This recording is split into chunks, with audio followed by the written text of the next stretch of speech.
అనకాపల్లి జిల్లా నక్కలపల్లి ప్రభుత్వ హాస్పిటల్లో వికటించిన వైద్యం. 32 మంది రోగులకు అస్వస్థత. 32 మందిని అనకాపల్లి ఎన్టీఆర్ హాస్పిటల్కి తరలింపు. మెరుగైన వైద్యం అందించాలని హోంమంత్రి అనిత ఆదేశం.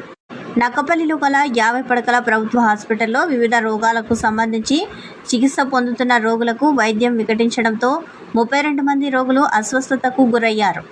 వీరిలో తీవ్ర అస్వస్థతకు గురైన 23 మందిని హుటాహుటిన అంబులెన్స్లో జిల్లా కేంద్రంలో గల ఎన్టీఆర్ హాస్పిటల్కి తరలించారు. ప్రస్తుతం వీరిలో ఒకరు పరిస్థితి విషమంగా ఉండడంతో విశాఖ కేజీహెచ్కు తరలించారు.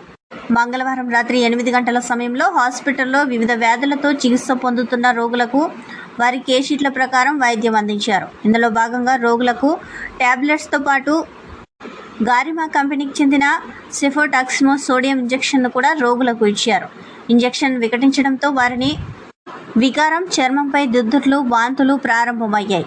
దీంతో హాస్పిటల్లో పరిస్థితి ఒక్కసారిగా గందరగోళంగా మారడంతో డ్యూటీలో ఉన్న వైద్యులు, సిబ్బంది ఉన్నతాధికారులకు ఫిర్యాదు చేశారు.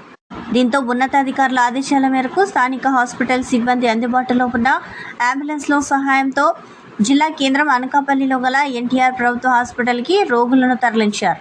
కాగా ఇంజెక్షన్ గడువు జనవరి 2026 సంవత్సరం వరకు ఉన్నప్పటికీ గారిమా కంపెనీకి చెందిన సెఫోటాక్సిమో ఇంజెక్షన్ వల్లే రోగులు రియాక్షన్కు గురై ఉంటారని హాస్పిటల్లోని వైద్యులు అనుమానం వ్యక్తం చేస్తున్నారు. విషయం తెలుసుకున్న రాష్ట్ర హోంశాఖ మంత్రి వంగలపూడి అనిత రోగులకు అత్యవసర వైద్యం అందించాలని జిల్లా కలెక్టర్ విజయకృష్ణన్కు ఆదేశించారు. అంతేకాకుండా ప్రతిక్షణం రోగుల యోగక్షేమాలపై ఎప్పటికప్పుడు తెలుసుకుంటూనే ఉంటున్నారు. మొత్తం మేము పంపిన 15 మందితో పాటు ఇంకొక 7 మంది కూడా పంపించాము. వాళ్ళు కొంచెం పానిక్ సిచ్యువేషన్, రియాక్షన్ ఏం రాలేదు, వాళ్ళు కూడా పంపించాం. అందులో ఒక పేషెంట్ ఇక్కడ జాయిన్ అవ్వడమే బాగాలేదు. ఒక అతనికి నరాల వీక్నెస్ అది కొంచెం ఉంది, బాగా షుగర్ లెవెల్స్ ఎక్కువ ఉన్నాయి. ఆ కేసుని కేజీహెచ్కి రాత్రి పంపించారు అనకాపల్లి నుంచి. ఆ పేషెంట్ బాగున్నారు. రాత్రి అక్కడ కేజీహెచ్కి వెళ్ళంగానే పేషెంట్ కూడా బాగున్నారు. పొద్దున్న అయ్యేసరికి బాగున్నారు అందరూ. అతను కూడా బాగున్నారు. ఇక్కడ అనకాపల్లి ఉన్న అందరూ స్టేబుల్ గానే ఉన్నారు. నైట్ వార్డులో అడ్మిట్ అయిన పేషెంట్స్ 30 మంది అడ్మిట్ అయి ఉన్నారు.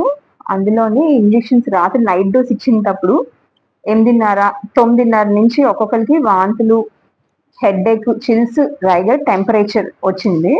ఫస్ట్ 6 మెంబర్స్కి వచ్చిందండి. 6 మెంబర్స్ అయిన తర్వాత ఎందుకు వచ్చిందా అని ఫస్ట్ ఎవాల్యుయేట్ చేస్తే డ్రగ్ రియాక్షన్ వల్ల వచ్చింది అని తెలిసి వెంటనే ఎవిల్, డెకెడ్రాన్, హైడ్రోకార్టిస్ అని పారాసిటమాల్ ఇంజెక్షన్స్ ఇచ్చి స్టెబిలైజ్ చేసాము. వాళ్ళు బాగున్నారు. ఆ తర్వాత నెక్స్ట్ ఇంకొక 3కి మొదలైంది.